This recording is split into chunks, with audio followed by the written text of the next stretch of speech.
Hello and welcome back to the 60-second tip of the week. Today I'm going to tell you about the 3 plants I do not recommend that you start from seed. Let's go. Plant number 1.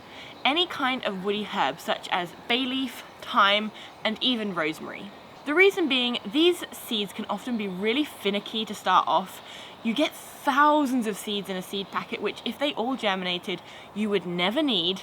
And it costs pretty much the same amount to just go down to your garden centre and buy a plant ready to put into your garden that you can start harvesting off right away. Plant number 2, any kind of tuber. This includes things like Jerusalem artichokes, Chinese artichokes, potatoes, and even dahlias. The reason that I don't start these kinds of plants from seed is 1, you're going to have to wait a whole extra year in order to get some kind of a harvest.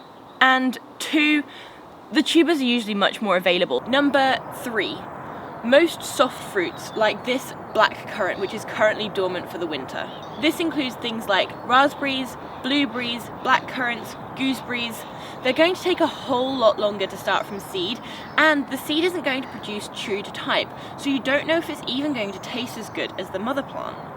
Now, I actually have a bonus plant for you, and that is asparagus. Now, you can buy asparagus seeds, or you can buy what's called asparagus crowns.